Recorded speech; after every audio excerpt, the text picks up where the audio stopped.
Mi nombre es Roberto Bautista y les doy la más cordial bienvenida a este espacio de la Cátedra de la Escuela de Artes Dramáticas de la Universidad de Costa Rica. La tarde de hoy, esta sesión de Zoom con la Facultad de Artes, el Instituto de Investigaciones en Arte y la Escuela de Artes Dramáticas nos complace anunciar el lanzamiento del libro Enseres, esbozo para una teoría del disfraz del académico investigador, el doctor Camilo Retana. Sin más, le cedo la palabra a nuestra decana, la máster María Clara Vargas Cuyel, quien tendrá a su cargo la presentación de nuestras invitadas e invitados y será la moderadora de esta cátedra. María Clara, bienvenida, muy buenas tardes. Muy buenas noches. Es un gusto y un honor moderar la presentación del libro Enseres, esbozos para una teoría del disfraz del doctor Camilo Retana Alvarado, publicado por la editorial de la Universidad de Costa Rica. Quisiera saludar cordialmente a las y al colega que compartirán con nosotros su mirada del libro de Camilo Retana. Se trata de las personas docentes María Lourdes Cortés, Yula Cambronero y Leonardo Gel. Y por supuesto, un saludo cariñoso a Camilo Retana, autor del libro. Reitero lo que dijeron los compañeros en relación con los micrófonos, de por favor mantenerlos apagados. Pero también les agradezco si desean hacer preguntas o comentarios, que los anoten en el chat para incorporarlos al final de la sesión. Y también a las personas que están viendo la presentación en el Facebook pueden hacer sus preguntas y de alguna manera nos las harán llegar. Por el Zoom también les enviaré la lista de las librerías en que pueden encontrar el libro. Sin más, quisiera presentarles al magíster Leonardo Gel Fernández Cueto, quien es docente de la Escuela de Artes Musicales y del posgrado en Artes e investigador del Instituto de Investigaciones en Arte. Leonardo obtuvo su maestría en la Universidad de Costa Rica y su licenciatura en la Universidad de las Artes de Cuba.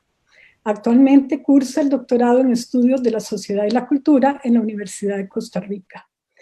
Como pianista ha obtenido más de 15 premios en concursos celebrados en Cuba, Costa Rica, España y Corea.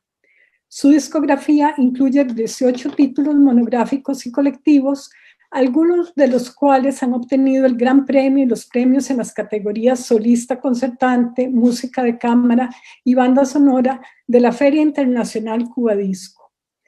Como productor discográfico, obtuvo en el 2014 una nominación al Premio Grammy Latino en la categoría de Mejor Álbum de Música Clásica. Regularmente es invitado por instituciones educativas y festivales de Latinoamérica y Europa para impartir clases magistrales, talleres, conferencias, recitales, conciertos y participar como miembro del jurado en certámenes internacionales. Sus investigaciones sobre música han sido publicadas en revistas académicas de Costa Rica, Cuba y Chile, mientras que la editorial Universidad de Costa Rica publicó recientemente su libro 3 sonatas dantescas para piano de Marvin Camacho. Bienvenido, Leonardo, y te cedo la palabra. Buenas tardes a todas las personas que nos acompañan en esta actividad. Aprovecho para externar mi agradecimiento a la Cátedra Sarrastica por la invitación y a nuestra querida decana, María Clara Vargas Cuyel, por su presentación. En lo sucesivo compartiré con ustedes un texto que he preparado sobre el libro que nos convoca hoy. Enseres es una palabra que nos remite a ese conjunto de objetos, instrumentos, atuendos que pertenecen a una persona. Los enseres son, por tanto, aditamentos situados en nuestro entorno y que con cierto grado de regularidad poseemos según la función que jueguen en nuestra vida. Siendo así, mis enseres me pertenecen, pero ¿hasta qué punto me conforman, me identifican, soy a través de ellos? ¿Hasta qué punto hago uso de ciertos enseres para habitar simbólica y temporalmente otro ser? Estas son algunas interrogantes que me permitirán esbozar reflexiones en el transcurso de estas líneas, parafraseando al autor y el título de su libro.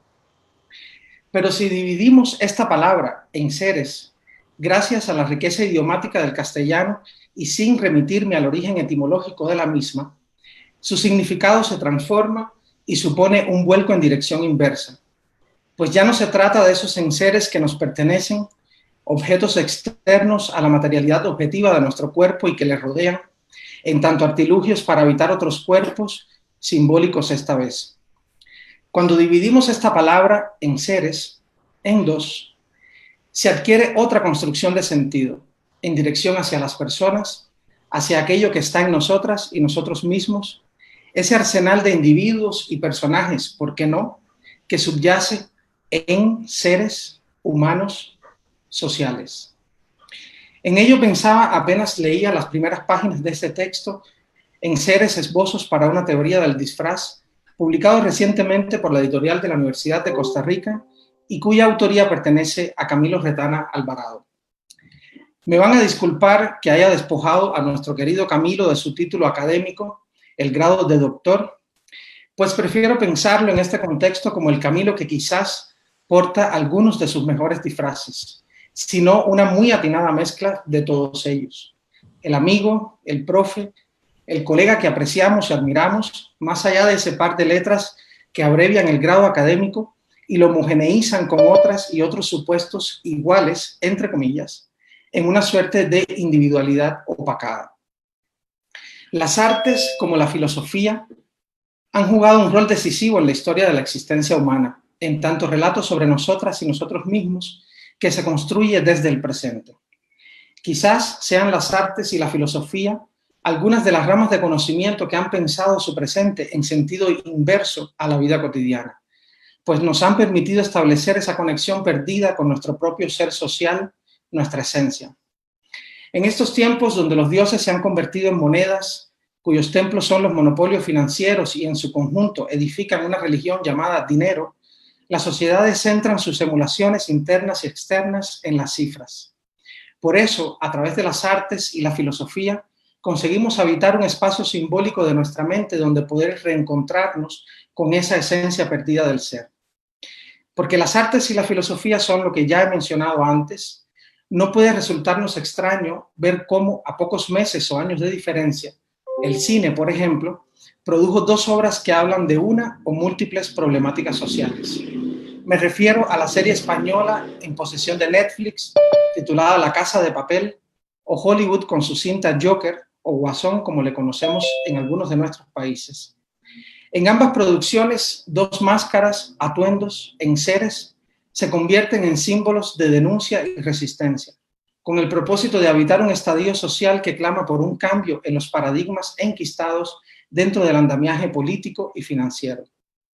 En ello pensaba también al leer este libro, cuyo ejemplo más cercano a nosotros es la analogía que pudiera establecerse entre los esbozos teóricos de Camilo y la obra del artista visual chino-costarricense Man Yufeng con su proyecto itinerante Traje Humano, declarado de interés cultural por la Presidencia de la República el año pasado. El eslogan que acompañó el viaje de esa exposición fue "No soy este traje". Vean ustedes cómo paralelamente se concebían dos productos artístico y filosófico sobre una preocupación afín con la existencia humana y todo aquello que aparentemente somos a la vista de los demás y, ¿por qué no?, de nosotras y nosotros mismos. ¿Por qué no pensar también que el disfraz es justamente la piel que habitamos? Parafraseando una película de Pedro Almodóvar también reciente. ¿Por qué no asumir que los enseres poseídos son aquellos que utilizamos cotidianamente en nuestros roles sociales, mientras nuestro propio ser se asemeja más a otros estadios de la existencia humana no permitidos por las normas que lo superan? Y más importante aún, ¿qué ha pasado, si fuera el caso, para que lleguemos a normalizar nuestros disfraces como una idealización del yo que no somos a ciencia cierta? ¿Somos capaces de reconocerlo o aún no despertamos de esa ilusión? Este libro nos permite entender que todos los seres humanos tenemos algo en común, que no es solo el hecho de habitar el planeta Tierra o pertenecer a la misma especie. Los esbozos teóricos que lo constituyen son muchas veces relatos sociales donde el disfraz se torna el centro o quizás el artilugio más eficaz para una y tantas manifestaciones de la cultura. Sus referencias a los carnavales, rituales y fiestas, o bien a la sexualidad, el género, el fetiche o el delito, por más que deambulen a través de las tradiciones de poblados y ciudades en varios continentes, evidencian esa necesidad humana común de manifestarnos a través del disfraz, con el propósito de habitar, personificar, encarnar a esas otredades muchas veces deseadas, al tiempo que reprimidas durante las dinámicas cotidianas y sus normas fiscalizadoras. En ese sentido, el hilo que nos conecta con otros seres humanos en tierras lejanas o incluso distantes en el tiempo, es la cultura misma. Aquellos espacios, sean públicos o privados, donde recurrimos a esos enseres reservados para determinadas ocasiones. Gracias a ellos, por un instante, una noche o para el resto de nuestras vidas, podemos encontrarnos con otros seres que habitan en nuestro interior. Cabría la pena pensar, como sutilmente lo propone Camilo, en una política de la posidentidad. También porque hoy un atuendo ha comenzado a erigir una imagen sobre nosotros mismos alrededor del mundo, la mascarilla sanitaria. Una pandemia nos ha obligado a portar ese aditamento en escenarios públicos, ocultando quizás una de las partes de nuestro cuerpo que mayor incidencia tiene en la expresión natural e individual de las personas. Esa homogeneidad performativa a la que nos lleva el nuevo disfraz en tanto instrumento biopolítico, normalizador, regulador y fiscalizador de nuestras conductas, ha obligado también a que las personas manifestemos nuestros gustos, porque en muchos casos nos resistimos a esa homogeneidad que supone. Por eso nos faltan las alegorías diversas, estampados que se proponen dar color, vida, a una época teñida por decesos constantes. De alguna forma, el nuevo disfraz que solo guindamos en el umbral de nuestro espacio privado y durante esta nueva dinámica de socialización, la virtualidad, debe ser ahora motivo de estudio para una posterior entrega teórica. Leer a Camilo en cada una de estas líneas, como podrán apreciar, ha despertado más interrogantes que soluciones a una problemática específica, aun cuando su prosa es ágil, atinada y rica en imágenes verbalizadas. Qué bien que así sea, pues eso dice que quizás uno de sus propósitos se ha cumplido. Como buen filósofo que es, sensible y para nada encartonado, invita gentilmente a la reflexión, a encontrarnos en los seres sociales que somos, para poder establecer una distinción entre aquello que aparentamos y lo que verdadera y honestamente nos constituye. Les invito a convertir temporalmente este libro en uno de sus enseres. Como le dije a su autor hace casi 2 meses, no se trata de comprar, sinónimo de gastar dinero para obtener el libro, sino de invertir en investigación, en este caso filosófica. Es sin dudas una oportunidad para hurgar en nuestro propio interior, para realizar un ejercicio introspectivo, porque el texto nos interpelará sin darnos cuenta y quizás también sin proponérselo. En lo personal, ha sido una puerta para reafirmar aquello que la tercera década de vida me ha permitido experimentar. Un viaje hacia lo verdaderamente esencial, un encuentro con mi propio ser, tras el recuento de una existencia en la cual no han sido pocos los disfraces exhibidos, pero sí lo suficientes para saber que la vida está llena de ellos, aunque no siempre deseados. Gracias, Camilo, por acompañarme en este viaje personal a través de tus reflexiones. Bueno, en esto que siempre es tan frío, ¿no? Sin aplausos, a mí me parece rarísimo. Quisiera presentarles ahora a nuestra segunda expositora, la magistra Yula Cambronero Bonilla. Yula es docente en la Escuela de Artes Plásticas e investigadora en el Instituto de Investigaciones en Arte de la Universidad de Costa Rica.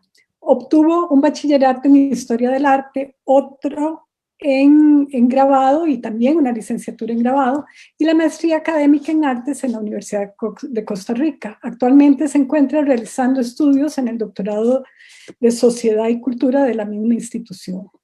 Ha realizado exposiciones individuales y colectivas a nivel nacional, ha participado de exposiciones y convocatorias internacionales de exhibición e intercambio de estampas, grabado en Nicaragua, Cuba, México, Colombia, Argentina, Egipto, India, Australia, Nueva Zelanda, Inglaterra, Francia, Portugal e Italia. También ha participado en la organización, curaduría y montaje de la exhibición anual de estampa artística desde el año 2011, así como en la investigación, curaduría y montaje de la exposición retrospectiva en homenaje a Rudy Espinosa, el maestro de la huella profunda, en el 2019. Sus temas de investigación giran alrededor del desarrollo de las técnicas e historia de la estampa artística, la fotografía, los artistas nacionales y sobre todo la muerte, lo abyecto, lo monstruoso y la mujer y género en la historia del arte. Yula, bienvenida. Gracias por compartir tus ideas sobre el libro de Camilo. Buenas noches a todos. Muchas gracias por este ratito que nos van a acompañar. Gracias a Camilo por el voto de confianza para participar en esta presentación. María Clara por su buena guía y por supuesto a la cátedra. Sara Sica por darnos el espacio también para poder compartir estas ideas. Bien. Me llenó de mucho entusiasmo recibir la invitación para participar en este evento. Y pues les confieso que al mismo tiempo se suscitaron una serie de inseguridades disfrazadas de inquietud académica. Por ejemplo, fallar en el enfoque crítico o ser muy generosa en mis observaciones, dado que he seguido publicaciones anteriores de Camilo y esperaba este texto desde que lo anunció. Aquí, el propósito será promover la lectura crítica del texto e identificar lo que este libro aporta a la comunidad interesada en la lectura, particularmente sobre el tema del disfraz. Por lo tanto, a partir del comentario es que me voy a referir en breve a cuestiones de contenido que han capturado mi interés y que resultaron ser marcadores de la lectura que abren no solo interrogantes, sino posibilidades en materia teórica y de análisis.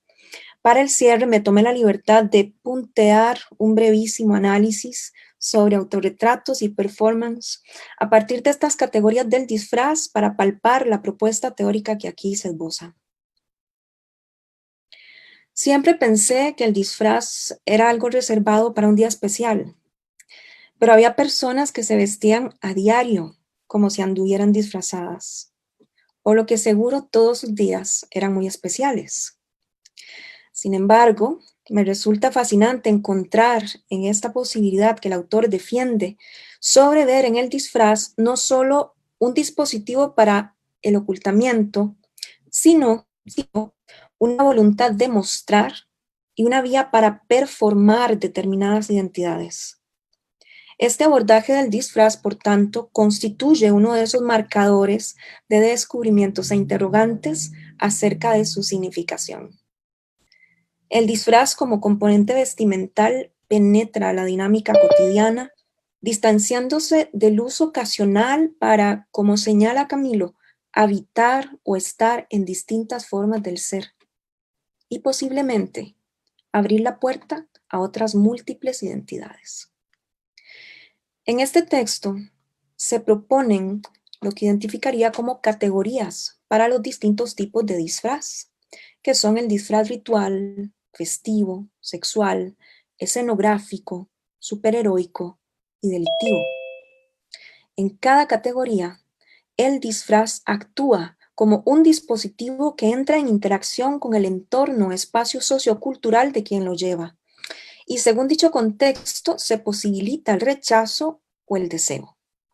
Dado que los disfraces no limitan su aparición a escenarios artísticos, carnavalescos o festivos donde podrían ser celebrados, también son mecanismos políticos, ideológicos e identitarios.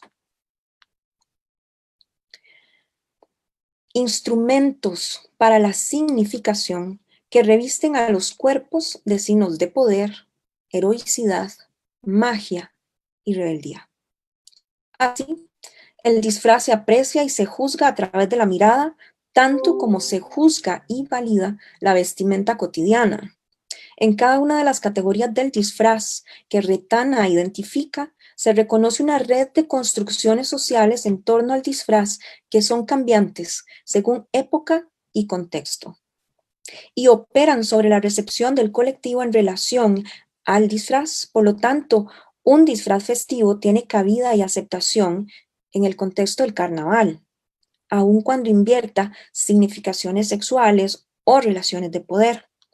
Sin embargo, ¿qué sería del sedicioso político disfrazado como si fuera contendiente en el RuPaul's Drag Race? Me queda una inquietud que no conseguí del todo aterrizar. Es posible, como ya se ha visto, ver en el disfraz una vestimenta, afirmar que es determinado por códigos sociales, que es instrumento de identidad y es objeto posibilitador para la transfiguración del ser. Lo que yo me pregunto es si cabe la posibilidad de pensar en disfraces híbridos, Camilo, que aspiren a más de una categoría de manera simultánea. El caso del subcomandante Marcos, cuyo disfraz aquí se identifica en la categoría delictiva, parece posibilitar esa hibridación, en tanto fenómeno social considerado desde la mirada del público, que es tal vez la que participa también de su construcción, porque ésta lo eleva a héroe y a fetiche desde la admiración y el deseo.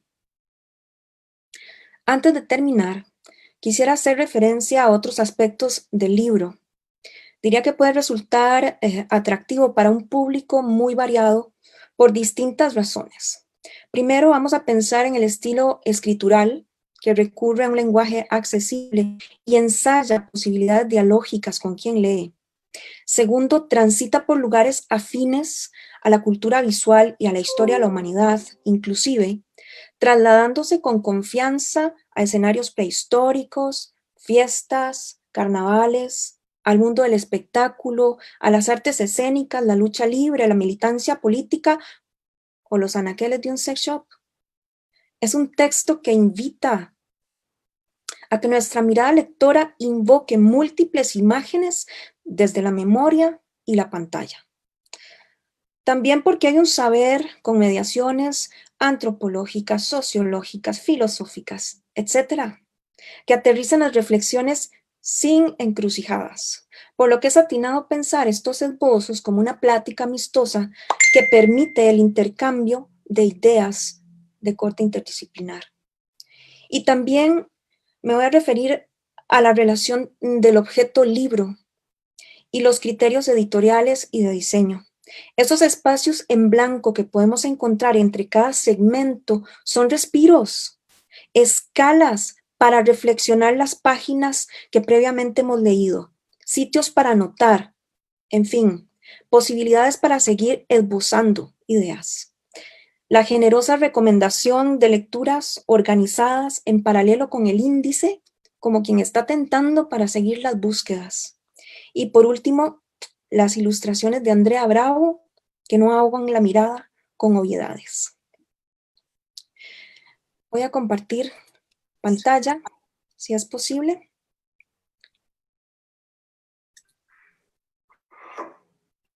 Para terminar las últimas líneas.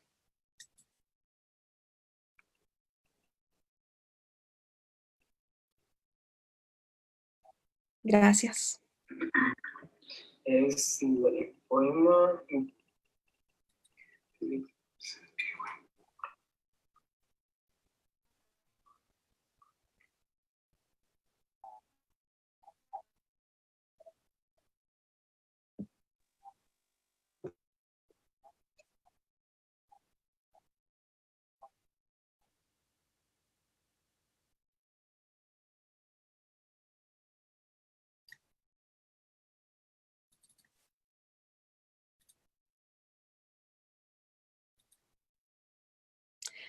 Finalmente, vuelvo a uno de los primeros señalamientos que trae Camilo a la discusión, la dicotomía del disfraz que muestra y oculta, y que celebra el potencial de lo que posibilita creativamente para el cuerpo y la identidad. No he podido evitar hacer la conexión del disfraz y el autorretrato en las artes plásticas, porque si efectivamente los disfraces posibilitan la transfiguración identitaria de quienes los llevan, en analogía, los autorretratos juegan a lo mismo. En estos no solo se hace exhibición del dominio de una técnica o de una capacidad del artista para capturar sus propios rasgos, sino que el artista se disfraza, se transfigura y se muestra ante la mirada del público atravesando tiempo y espacio. 1985. Las Guerrilla Girls irrumpen en la escena artística, denuncian la discriminación de género en la historia del arte y cuestionan si las mujeres solo pueden ingresar al espacio legitimador de los museos desnudas, es decir, pintadas como musas o modelos y no como creadoras. Su disfraz es ritual, se despojan a sí mismas de la identidad femenina que se les asigna y se liberan, manifestándose con la fuerza de los gorilas. En medio de un gentío enmascarado se asoma James Ensor, con notorio sombrero rojo con pluma. Su rostro se destaca entre las máscaras. ¿Será un disfraz festivo? ¿O no lleva disfraz? ¿O su rostro es una máscara? ¿O se ha disfrazado de sí mismo? Eso fue en Bélgica en el año 1889. Vamos a París, a la década de 1920. Claude Kahn era ella, o él, o femenino o masculina, era un monstruo bicéfalo, estaba disfrazada de surrealismo. Dijo que el neutro era el género que más le convenía, androginia, su mejor disfraz sexual. Entre los años 1638 y 1639, Artemisia Gentileschi, con 46 años, se autorretrató como la alegoría de la pintura, siguiendo la descripción que aparece en el texto Iconología que el celebrado Cesare Ripa escribió en 1593. Ella hizo el retrato para colección que el rey primero, Carlos I, conservaba en el Palacio de Whitehall, donde atesoraba los retratos de grandes maestros. Brillante disfraz, escenográfico, Artemisia. Ningún maestro pudo autorretratarse como la personificación de la pintura. La alegoría de la pintura es una mujer. Muchas gracias. Ahí termina mi presentación. Muchas gracias, Yula. Bueno, quisiera ahora presentarles a la doctora María Lourdes Cortés, la tercera presentadora del libro, quien es historiadora del cine costarricense y centroamericano, catedrática de la Universidad de Costa Rica, investigadora de la Fundación del Nuevo Cine Latinoamericano y exdirectora de la Escuela de Cine y Televisión de la Universidad Veritas.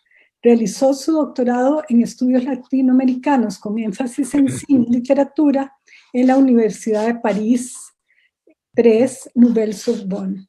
Ha publicado numerosas investigaciones, entre ellas Amor y Traición, Cine y Literatura en América Latina, que recibió el Premio Nacional de Ensayo Aquileo Echeverría en 1999, El Espejo Imposible, Un siglo de cine costarricense, La Pantalla Rota, 100 años de cine en Centroamérica, que recibió el Premio Nacional de Ensayo Aquileo Echeverría en el 2005, y Premio Ezequiel Martínez Estrada al Mejor Ensayo Latinoamericano en Casa de las Américas, Cuba, en el 2007. Luz en la pantalla, Cine, Video y Animación en Costa Rica, Los Amores Contrariados, García Márquez y el Cine, Premio de Ensayo de la Fundación del Nuevo Cine Latinoamericano y Fabulaciones sobre el Nuevo Cine Costarricense. Fue parte del equipo investigador del Diccionario de Cine Iberoamericano en 2009-2011, publicado en 10 tomos y de diversas historias del cine iberoamericano editadas en España y Cuba. En el 2004 fue nombrada Caballero de la Orden del Mérito por parte del Gobierno de Francia y en el 2017 la Universidad de Costa Rica y el Servicio Alemán de Intercambio Académico la escogieron como catedrática Humboldt. Bienvenida, María Lourdes. Te cedo la palabra. Muchas gracias, María Clara. En primer lugar, quiero agradecer la invitación de la cátedra y de los colegas aquí presentes a comentar un libro tan lúdico e inteligente como el que nos ha regalado Camilo, que me ha enriquecido enormemente. Camilo ha sido para mí como un baño de juventud, por una parte, y una actualización maravillosa de mis conocimientos, algo que le agradezco muchísimo, además, por supuesto, del privilegio de contar con su amistad. Me parece que la consistencia y eje que marca toda la obra de Camilo, desde el libro sobre la pornografía, pasando por el de la moda, el cuerpo y ahora el disfraz y otros que vendrán, es justamente el hecho de colocar el tema del cuerpo y la mirada como ejes centrales de su reflexión, demostrarnos la inestabilidad de lo subjetivo y los procesos y posibilidades de transformación. En esta reflexión general se inserta este libro del disfraz, que el mismo Camilo ha definido como un ensayo sobre temas menores, pero que pienso que en la actualidad Estos son los temas que nos dan más luz sobre la realidad que vivimos. Es una filosofía de lo cotidiano más cercana al lector común. Camilo realiza una suerte de recorrido histórico, no necesariamente cronológico, sobre el uso del disfraz. Ya se ha dicho, ¿verdad? Del rito del carnaval, pasando por el disfraz sexual, los espacios de representación, tales como el teatro, la danza, la lucha libre o los conciertos de rock, hasta llegar a los superhéroes de los cómics, la televisión y el cine, para concluir con lo que él llama disfraces delictivos. El disfraz entonces aparece como engaño, simulación, fetiche, artilugio, como productor de juego, de ilusión, fantasía, goce, deseo, como elemento de subversión, de creación de otra temporalidad, como posibilitador de múltiples identidades o del desdoblamiento de las mismas, y también participa en un juego de miradas de espejos. Resumiendo en términos generales, podríamos decir que posee una doble faceta, como simulación y como productor de fantasías.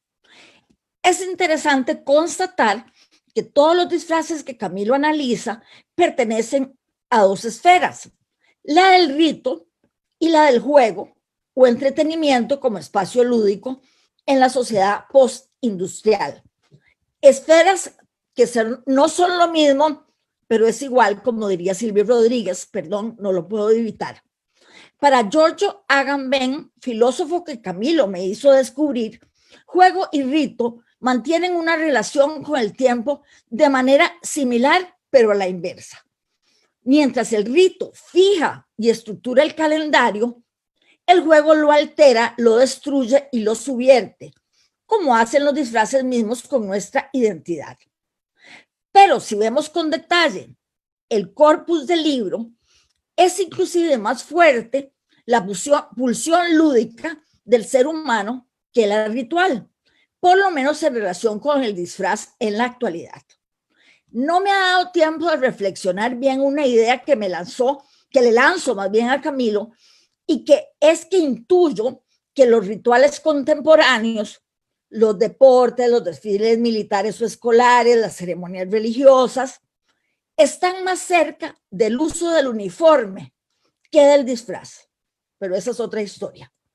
El carnaval, el sexo, el espectáculo, el cómic y el cine, e incluso el fenómeno del disfraz de los guerrilleros zapatistas o del grupo de hackers anónimos, pueden interpretarse como juego. ¿Hasta dónde jugamos sin darnos cuenta? No en vano, la industria cultural del entretenimiento más importante del mundo actual es el videojuego, en la que encontramos variaciones de fiestas, sexo, espectáculos, cine y, por supuesto, superhéroes. Pero ya que tenemos tan pocos minutos, por los que reclamé, por cierto, 3 minutos más que me regalaron, me centraré en una parte del tema del disfraz, proponiendo que el disfraz realizado con retazos, fragmentos de tela o de otros objetos, el disfraz bricolaje o bricolage, es el juguete por excelencia. Agamben también me llevó a Pinocho, pero más que entrar al mundo de los juguetes, me interesó más la vestimenta del protagonista. Dice el texto de Collodi: Geppetto, que era pobre y que ni siquiera tenía un céntimo en el bolsillo, le hizo un trajecito con papel floreado, un par de zapatos con corteza de árbol y un gorrito con miga de pan. Es decir, a partir de varios materiales de un bricolaje, le proporciona un traje que, por cierto, parece más bien un disfraz. Revisando las fotos de mi hijo Roberto, de entre los 6 y los 11 años más o menos, e incluso algunas más recientes, pude contabilizar un total de 70 disfraces. Pero lo más interesante eran aquellos donde no tanto le permitían asumir una identidad ya constituida, Batman, Blue Demon, Buzz Lightyear, disfraces que yo le compraba y por cierto me costaban carísimos, sino aquellos que él mismo construía a partir de diversos elementos y que le permitían no solo asumir una identidad, sino trabajar su imaginación y creatividad, apropiándose a la vez de una nueva identidad propia. Más que simulación, era un proceso de apropiación. Por ejemplo, a él le dicen teto y él construyó con un montón de cosas un super teto. Y un día salió todo de amarillo y era un banana man. Muchos juegos disfraces, por ejemplo, de médico, de casita, de maestro, sirven para ir creando un microcosmos del adulto, que Roland Barthes diría es una limitante de la creatividad del niño. Sin embargo, este tipo de disfraces juguetes no solo potencian la fantasía por el objeto mismo, sino que colocan al sujeto, ya sea un niño, ya sea un adulto, a crear una nueva fantasía a partir del disfraz. Cuando estaba muy chiquitillo, Roberto se vestía de Batman y siempre hacía un gesto con la boca como que la sacaba, como una trompa. Nunca entendimos. Ahora ya grande yo le dije, Roberto, ¿pero por qué hacías esa trompa? Y me dice, ay, mami, ¿no has visto Michael Keaton? Y es cierto, el actor tiene como una trompa. Es decir, él lograba complementar el disfraz de Batman con algo inmaterial del que él se apropiaba. La reflexión de Agamben en Infancia e Historia, y perdónenme los filósofos que me metí donde no me llamaron, ¿verdad? Así como la de Manuel Cocha, o Cocha, no sé cómo se dice, en su libro Filosofía de la Imaginación, nos explican que la fantasía fue excluida de la experiencia por su carácter de irrealidad. Con el racionalismo, lo que se posicionó fue el ego cogito, pienso, luego existe. Y el deseo cambia radicalmente de estatuto y se convierte en su esencia imposible de satisfacer. Y eso nos lo dice Freud y Lacan, todos ellos, ¿verdad? El deseo es lo que no se logra tener. Dejando así que el fantasma, que era el mediador y garante de la apropiabilidad del objeto de deseo, o sea, permitía hacerlo experiencia, se vuelve ahora la cifra misma de su inapropiabilidad, de lo que no se puede experimentar. La ablación de la esfera de la experiencia, dice Agamben, ¿verdad?, escinde en efecto lo que Eros, como hijo de Poros, que era la abundancia, y de Penía, que era la pobreza, según la propuesta de Platón, porque tiene muchos papás Eros, reunía dentro de sí las dos contradicciones. Era una especie de unidad del deseo ligado a la fantasía, inmesurable, inconmensurable, insaciable, y de la necesidad ligada a la realidad corpórea y posible de satisfacer. Con la ruptura, deseo y necesidad no podrán coincidir nunca en el mismo sujeto.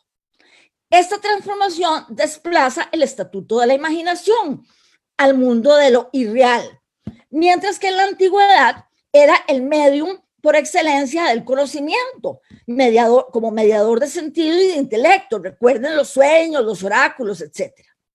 Y aquí viene esto con el mundo del disfraz, me van a decir ustedes. Creo justamente que lo que nos señala Camilo es la posibilidad del disfraz, la máscara, el maquillaje, de potenciar la fantasía y la imaginación y de reflexionar seriamente, filosóficamente, sobre estos fenómenos sin confinarlos a las esferas de la ficción, la magia, lo irreal, el sueño, el inconsciente e incluso la alienación mental, sino plantearlo como un mundo, el mundo de la imaginación, con una plena realidad entre lo sensible y lo inteligible. El disfraz, entonces, como potenciador de la imaginación y la fantasía, es un dispositivo de conocimiento y de comunicación, como lo vemos en el libro claramente, sobre todo en el análisis del disfraz ritual en las culturas primitivas, pero no solo en la antigüedad, sino en la sociedad actual, como evidencia la mayor parte del libro. Es una invitación a entrar al mundo de la infancia, que no es lo mismo que la niñez, como señala Emanuel Cocha.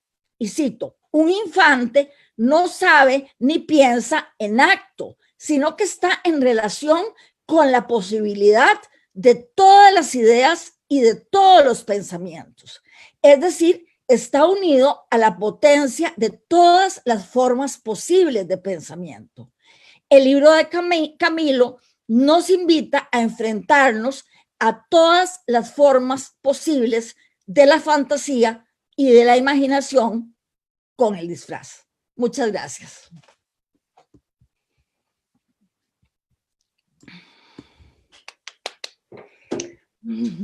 Bueno, Camilo, quizás como los presentadores te plantearon varias preguntas y comentarios, te cedo la palabra para que nos contes un poco, no solo de eso, sino lo que te plantearon María Lourdes, Leonardo y Yula. Bueno, gracias María Clara y muy buenas noches a todos y todas. Yo tampoco quería abusarme del tiempo, de manera que preparé un pequeño texto que voy a utilizar de guía para, sobre todo para agradecer, que es lo que tengo ganas de hacer hoy, y tal vez después podemos conversar un poco sobre esos puntos y otros que estoy seguro que surgirán. Bueno, primero quiero decir que me siento muy conmovido de que estén tantas personas acá conectadas hoy, y que un libro pueda reunir a tanta gente querida.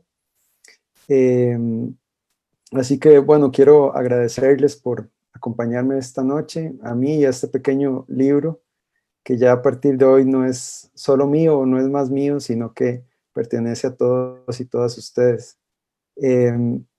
Pedí un espacio para hablar esta noche porque yo cada vez estoy más convencido de que escribir libros vale la pena, sobre todo para poder agradecer a las personas que los han hecho posibles.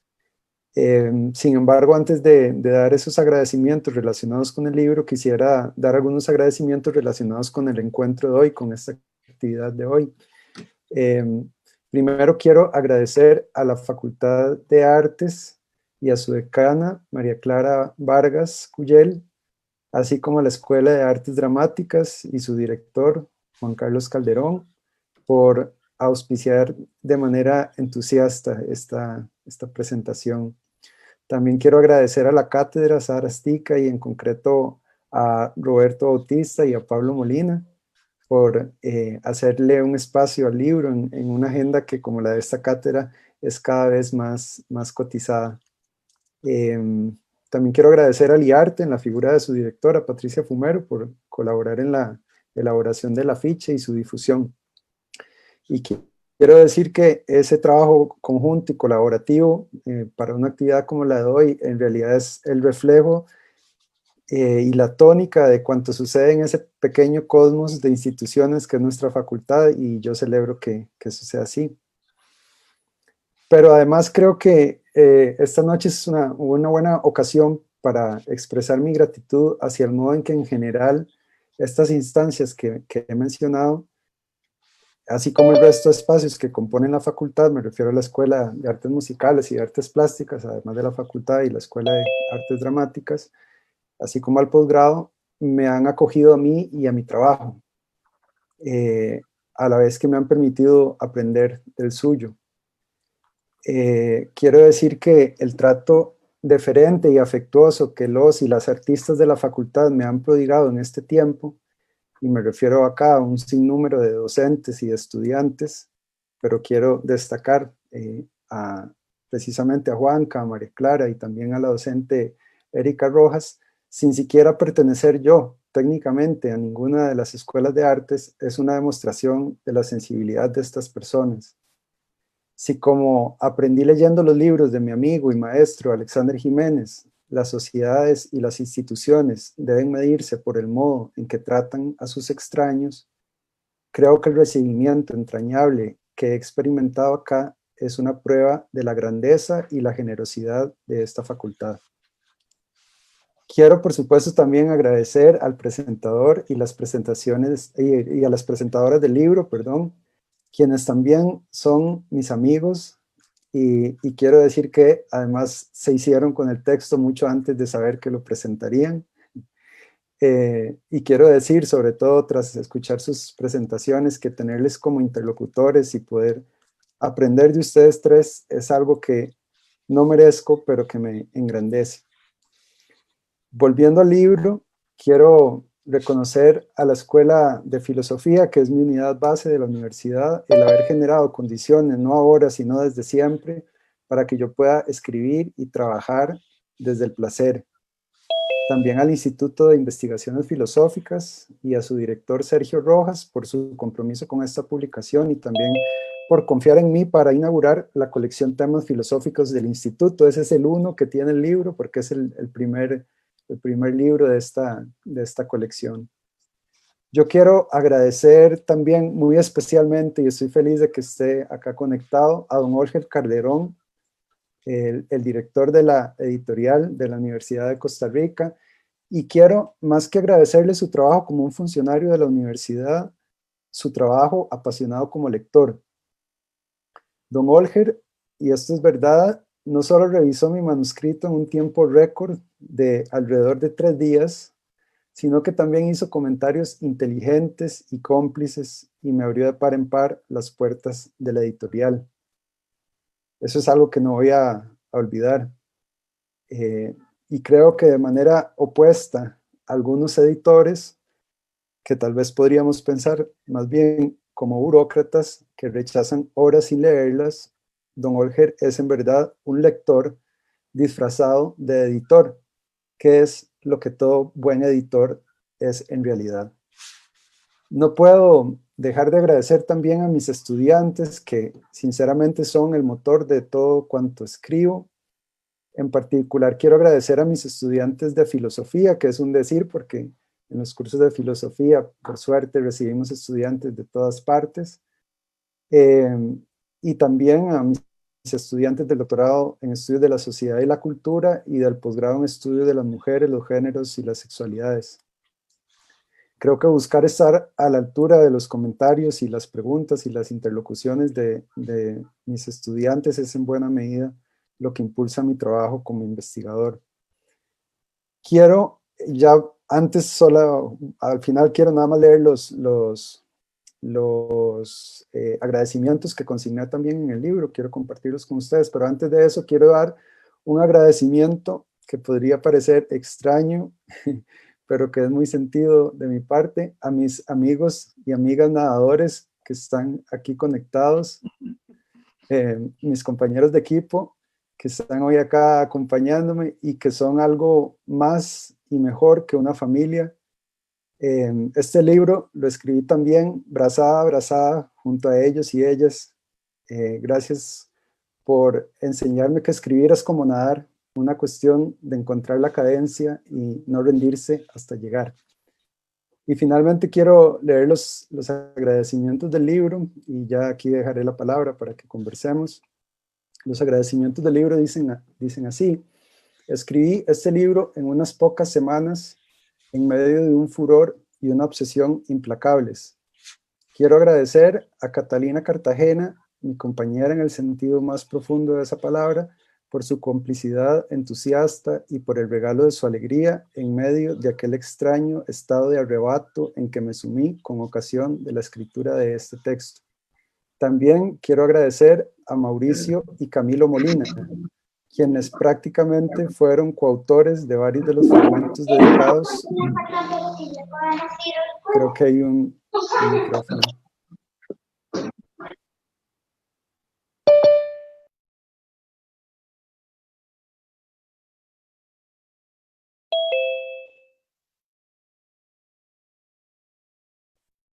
Gracias, Pablo. Ya casi termino. También quiero agradecer a Mauricio y Camilo Molina, quienes prácticamente fueron coautores de varios de los fragmentos dedicados al disfraz heroico. Me gustaría agradecer por igual a Gustavo Solórzano Alfaro, quien en un encuentro fortuito y durante una conversación improvisada en media calle me ayudó a creer que valía la pena intentar publicar este texto. Y a mi amiga María Lourdes Cortés por infundirme su ánimo afectuoso cuando aparecieron los tropiezos y las dudas. A Alejandro Ramírez debo manifestarle mi gratitud por crear la imagen que en principio ilustraría la portada pero que finalmente no fue incluida por razones editoriales, y a Andrea Bravo, que ya la mencionaba Yula, por hacer lo propio con las imágenes internas del texto. Algunos de mis estudiantes, especialmente a Priscila Alfaro, que también está por ahí, debo asimismo un reconocimiento, pues sus imaginativas incursiones en campos afines al de este libro me dieron pistas sobre cómo abordar algunas de sus cuestiones. Por último, quiero agradecer a mis hermanas, pues no importa hace cuánto ni por qué, fue con ellas con quienes primero descubrí el encanto y la gracia que podía subyacer a los disfraces. Bueno, muchas gracias. Quería darles a todos y todas, y tal vez me puedo, como decía María Clara, referir a algunas de las cuestiones que comentaron los compañeros, las compañeras y el compañero, pero quizá podríamos ver si hay más preguntas y hacemos un paquete de preguntas. Bueno, en el chat lo que hay son un montón de felicitaciones. Esas las puedes leer después, porque realmente son demasiadas. Sé que también en el Facebook hay muchas preguntas. Tal vez antes de que comentes, digo que trates de comentar lo que tus compañeros plantearon, yo quisiera compartir un momento la pantalla para que las personas sepan dónde conseguir el libro. Le toman una foto. Ahí está. Entonces, para que le tomen una foto y sepan dónde conseguir el libro: la librería andante, Dulou, la librería francesa y la librería virtual de la UCR. ¿Ya le tomaron la foto? Bueno, entonces te doy la palabra otra vez, Camilo, para que nos... Ok. Bueno, muchas gracias de nuevo a todo mundo. Qué lindo que estemos esta noche reunidos y reunidas. En realidad, acá anoté algunas cosas sobre lo que planteaba Yula. Creo que tiene toda la razón, en el sentido de que la división capitular del libro y los criterios de ingreso que yo planteo hacia los distintos tipos de disfraces tienden a producir un esquema que se puede estancar sin la ayuda de los lectores y las lectoras, ¿no? Como que se trata de una división que, tal y como señala Yula, en la realidad tiende a generar hibridaciones, a producir hibridaciones, de manera que el disfraz sexual, el sexo mismo es un ritual, ¿no? De manera que el disfraz ceremonial, el disfraz ritual y el disfraz sexual se entretejen, el disfraz delictivo y el disfraz festivo también, etcétera, ¿no? Así que acuso el recibo de la observación, me parece atinada. Me parece muy sugerente lo que plantea María Lourdes sobre el rito y el juego, y creo que sí, estaría totalmente de acuerdo con esa lectura que hace María Lourdes con respecto a cómo digamos, a mayor vigilancia sobre los espacios lúdicos, mayor uniformación, ¿no? Y por lo tanto, quisiera en ese sentido señalar que es interesante que este libro aborde el disfraz y el libro Gordote la moda, porque en cierto sentido se trata como de dos esferas antagónicas y al mismo tiempo complementarias, ¿verdad? Que juegan un poco con esa tensión que marca muy bien María entre una sociedad, entre espacios lúdicos y espacios uniformadores, normativos. Creo que es muy atinada esa observación. Y eso fue todo lo que apunté, pero si quieren podemos conversar un poquito más si tienen ánimo. No sé si alguna persona quiere hacer alguna pregunta. María Lourdes. Lo que quiero es hacer un comentario de algo que se me quedó por fuera. Bueno, se me quedaron un montón de cosas por fuera, pero Leonardo se refirió mucho a la palabra enseres. Y yo también, bueno, por mis vieja historia con la literatura, uno siempre empieza con el título. Pero yo le pregunté a Camilo, ¿por qué le pusiste enseres? Entonces me dijo, bueno, porque son utensilios y por el juego en el ser. Pero me fui a buscar más y me encontré que en una Biblia de los evangélicos hay un relato, ¿verdad?, de Ezequiel 12.12.4, donde Dios le dice a Ezequiel: y sacarás tus enseres de día delante de sus ojos como enseres de cautiverio, mas tú saldrás por la tarde a vista de ellos como quien sale en cautiverio. Por supuesto que no entendí nada. Entonces me fui a ver qué era la cosa. Y resulta que es que Israel estaba mal portada. Entonces Dios le dice a Ezequiel: vamos a hacer una cosa, vos vas a salir como yéndote del pueblo, te vas a disfrazar de alguna manera, ¿verdad? O vas a hacer un pequeño teatro llevándote tus enseres para que la gente se dé cuenta de que te estás yendo y que ellos siguen en pecado. Entonces, en esa interpretación bíblica, enseres es un disfraz. O sea, es la utilería que va con el disfraz. Me pareció rarísimo, pero me pareció súper divertido. Eso era. ¿Alguna otra persona? Tal vez me gustaría señalar algo sobre lo del título.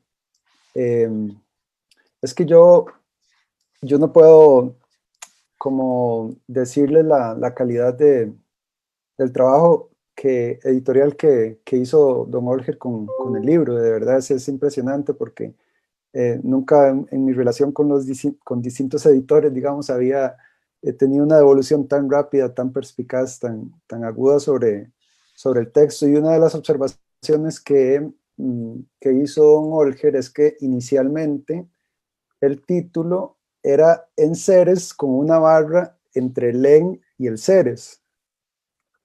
Y don Olger me persuadió de que quitáramos la barra con un argumento muy convincente, ¿verdad? De que el título quedaba como muy, muy pretencioso, pero después, con el pasar de las semanas, yo entendí que es que además eso era como explicar un chiste, ¿no?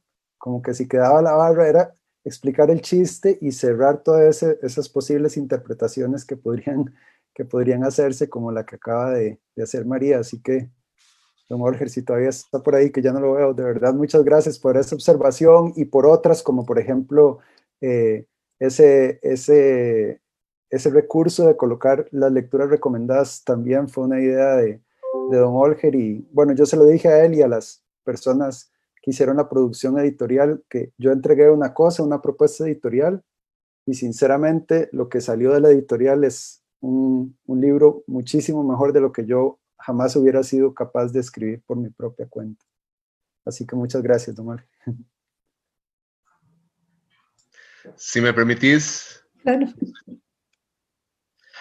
Bueno, simplemente decir que desde el punto de vista del editor, cuando una propuesta es inteligente, cuando una propuesta desafía, digamos, en términos de las ideas que se presentan, se convierte en una obsesión lectora. Es decir, aquí es tomar el texto, es llegar, digerirlo, es llegar y poder atacar los diferentes puntos de vista, ponerle esos puntos de vista al autor, a Camilo, y bien generar un producto.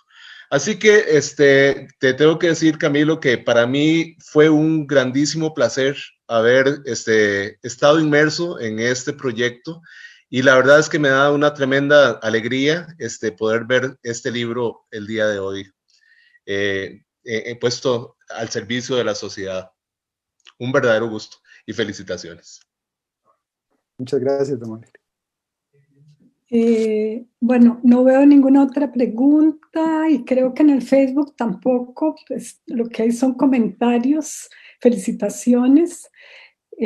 Camilo, así la última, a ver si querés decir algo más, sino para cerrar la sesión ya. Sí, tal vez me gustaría que no me refería a algunas cosas que también anoté de las que dijo Leo. Bueno, creo que tal vez esa referencia que hacías como el recorrido que plantea el texto, ¿verdad? Que es un recorrido de que era, o sea, que es factible que se saliera de las manos, digamos, el recorrido por las disciplinas y por los momentos históricos. Para mí es muy significativo, quería también decir eso, tener a personas con perfiles como tan diferentes comentando el libro hoy acá, ¿verdad? A Leo, que es un músico que admiro muchísimo, a Yula, que es una artista y ambos investigadores destacados, y a mi amiga María, que tiene un currículum impresionante, como ya ustedes oyeron, porque pensamos mucho con Juanca y María Clara cómo armar la mesa y yo que creo que las presentaciones del libro, por lo menos acá, tienden también a ser una celebración. Para mí es muy significativo tener 3 personas de esta área porque, como decía antes, la manera en que yo he sido acogido por la Facultad de Artes, que yo no puedo decir ya ni siquiera que es mi segunda casa, sino como que vivo en 2 casas al mismo tiempo, en la Facultad de Letras y en la Facultad de Artes, es algo que, bueno, que no tengo palabras para agradecer, y la verdad que el hecho de que el texto genere resonancias en personas que provienen de las artes o que discuten las artes como Leo, Yula y María, eh, para mí es una cosa muy, muy positiva. La verdad, siempre también pensé este texto como un texto que quería dialogar con personas de muchas áreas. Nunca lo pensé, la verdad, nunca los pienso así, los libros que he escrito como libros de filosofía para gente de filosofía, ¿verdad? Sino que siempre los imaginé como libros que querían dialogar, y el hecho de que tanto Leo como María y Yula hayan marcado como esas afinidades que el texto podía generar desde sus ámbitos disciplinarios me llena mucho. Creo que está Juan Cámara, claro. Juan Carlos, no lo veo así. Muchas gracias a todos y a todas que están acá en este encuentro y en esta celebración que tenemos de una de las producciones, digamos que más interesantes que me ha tocado leer, de producción de conocimiento, que va a tener, creo yo, muchas referencias en el acto mismo del hecho teatral. En nuestro país son pocos los teóricos que comienzan a producir teoría teatral, y en este caso, desde nosotros, desde nuestra perspectiva con el libro, estamos muy complacidos porque va a generar, creo yo, muchas polémicas, muchas discusiones en las clases con estudiantes, sobre todo por esa limitación a veces de producción de teoría. Hay muy, muy buenos y muy buenas trabajos historiográficos que recogen un proceso que la misma editorial de la universidad últimamente se ha encargado de desarrollar, y que felicitamos encarecidamente, aprovechando que aquí está Olger con nosotros, y agradecerle este esfuerzo que ha hecho. Hemos producido 2 libros y posiblemente venga un tercer libro. Cuando digo hemos producido, me refiero a la universidad y a la editorial de la universidad, muy importantes para el medio teatral. Pero en producción de teoría, este es un libro que realmente se puede convertir en un manual importantísimo para los estudiantes. Óscar Cornago, uno de los teóricos más importantes del fenómeno teatral, habla de la teatralidad, casi que me atrevería a decir hasta de un homus teatralis, ¿verdad? Y a partir de ahí genera también una serie de interrogantes con lo que se encubre y con lo que se deja ver. Camilo habla de encubrimiento y de muestra en el libro, y es el juego del teatro, y es el juego que María Lourdes también estaba reseñando ahí, que es lo que permitimos ver y lo que no queremos que nadie vea. Entonces, hay una producción maravillosa en el libro que vamos a tener mucho rato para discutir, y agradecérselo a Camilo. Yo quisiera hacerle una pregunta más trivial. ¿Por qué escribir del disfraz? O sea, ¿para qué? ¿Qué viste o qué te mueve? ¿Qué pasa por vos adentro que te movió a crear una obra que además la disfrutamos y está escrita de una manera súper fluida para el gran público. Esto no es solo para la academia, es para el gran público. Entonces, también doble felicitación por eso, Camilo. Gracias. Gracias, Juanca, por esos comentarios tan generosos. Y gracias sobre todo por esas preguntas, porque también tenía ganas como de referirme a esas cuestiones y me alegra que las plantees. Bueno, como una cosa linda que permiten estas actividades es como también reconocer todo lo que uno ha aprendido de la gente. Y bueno, en la escuela de filosofía yo recibí una formación teórica muy sólida, ¿verdad? Creo que tenemos una escuela muy fuerte, incluso me atrevería a decir que teóricamente una de las escuelas más fuertes de la universidad. Pero creo que dentro de la filosofía, sobre todo dentro de cierto canon filosófico, hay una serie de objetos de estudio que precisamente están canonizados, ¿no? Que están validados por la disciplina. Y yo agradezco muchísimo haber recibido lecciones con dos personas que están acá. Una es Bernal Herrera y otra es Alexander, que curiosamente los dos hacia el final de mi formación, como que yo sentí que me quitaron una venda en el sentido de cuestionar lo que ese canon hacía, cuestionar los objetos que ese canon establecía como válidos, ese canon tradicional.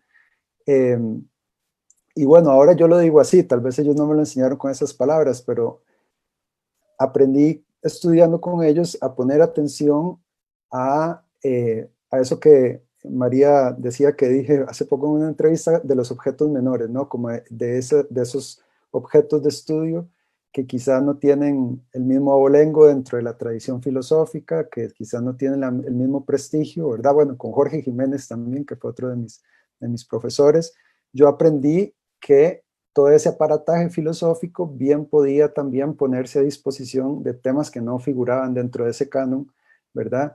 Y de temas que de alguna manera cuestionaban lo que ese canon hacía y el modo en que lo hacía, ¿no? Y entonces, más vale tarde que nunca, en ese momento del final de mi formación, bueno, me gradué con esa tesis sobre pornografía y desde entonces no he dejado de ocuparme de esos temas, digamos, laterales, menores o salidos del canon. Creo que esa curiosidad tiene que ver con que para mí la filosofía tiene que ser una manera de dialogar con la gente. Y lo que yo me he dado cuenta es que muchos de esos temas canónicos o no se entienden fuera de las escuelas o no le interesan a la gente, ¿verdad? Y que nada impide que todo ese acervo conceptual y toda esa maquinaria teórica se pueda poner a disposición de pensar en temas que sí le importan a la gente y que sí son cotidianos y que sí resultan cercanos. Eso para responder de una manera general, y ya en concreto con el disfraz tiene que ver con preguntas que a mí me habían quedado abiertas con respecto a la moda, porque siempre me interesó un poco esa tensión que dibujaba María entre la capacidad del vestido de normar, de normalizar y por lo tanto constreñir al cuerpo, y usos más lúdicos, decía María, yo diría también más creativos y más productivos que permiten al sujeto también, como digo ahí en un momento del libro, diferir respecto de sí mismo. Así que yo creo, para responder resumidamente, que creo que fue algo que aprendí, digamos, de mis maestros, a poner atención a otras cosas, y eso sí, a trabajar con respecto a esas otras cosas con la misma seriedad o quizás con más seriedad que la que se trabaja alrededor de temas canónicos. Y lo otro, brevemente, para no extenderme mucho, lo que decías de la escritura es música para mis oídos, porque bueno, yo he trabajado mucho, sobre todo en estos últimos años, después de terminar el doctorado, como con conseguir una manera de escribir precisamente que logre comunicar cosas a la gente. y creo que escribir filosofía no implica tampoco renunciar a la belleza, como a veces pasa, ¿verdad? Y yo a veces me siento más un escritor que un filósofo, en el sentido de que me importa muchísimo que las cosas suenen bien, y como decía hace poco un colega escritor al que entrevisté, cuando suenan bien, cuando están bien dichas las cosas, probablemente es porque son ciertas. Entonces, trato de trabajar mucho la manera en que escribo, y en ese sentido quisiera de nuevo como hacer un reconocimiento tanto a la editorial como al instituto, porque, bueno, no se ha dicho, pero el libro no tiene citas textuales, ¿verdad? Este no es exactamente un libro académico, y yo he escrito otros libros que sí son académicos, pero este es un libro que no tiene citas textuales, es un ensayo, y bueno, eso implica otro tipo de trabajo con el lenguaje y con las fuentes, ¿verdad? Que en algún momento lo hablaba precisamente con Juanca, que es una carpintería distinta, ¿verdad? Que supone también un manejo distinto de las fuentes, no digo mejor ni peor, pero ¿verdad? Que implica un manejo distinto de las fuentes, y también ese experimento fue para mí muy interesante porque nunca había escrito un libro así, del todo sin citas textuales. Entonces, eso también es algo que me enorgullece mucho en el caso de este libro. Muchas gracias, Camilo. Bueno, creo que debemos terminar, desgraciadamente. Yo quisiera agradecer a tantas personas que permitieron que esta actividad se hiciera tan ordenada: a Pablo, a Roberto, a Juan Carlos, a Patricia Fumero, por supuesto a los presentadores, María Lourdes, Yurna y Leo, con quienes tuvimos negociaciones relacionadas con los tiempos y logramos llegar a un acuerdo. Y por supuesto, Camilo, a vos. Yo lo leí del otro lado, simplemente como pública, y a mí el libro me encantó y lo sigo leyendo, lo sigo releyendo, porque me hace pensar en esa cantidad de disfraces cotidianos que asumimos.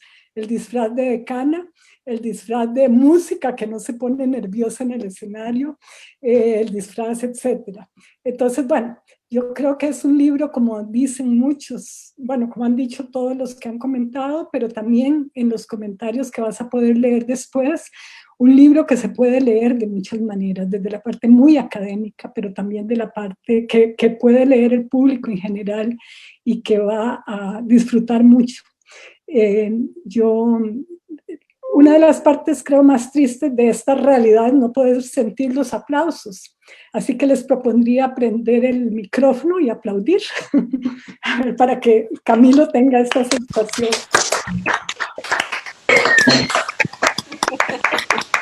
Linda la decana. ¿Cómo la decana? No, esa soy yo, María Clara. La decana no está hoy aquí. Bueno, gracias, Camilo, de verdad, un abrazote, y muchas gracias a todas las personas que están hoy con nosotros. Y bueno, que lean el libro, que lo consigan, se consigue, bueno, ya vieron, me imagino que tomaron la foto. ¿Palabras finales, Camilo? No, muchas gracias de nuevo a vos, María Clara, querida, y a todos y todas por conectarse. Les mando un abrazo así virtual, y muchas gracias por conectarse. Nos vemos.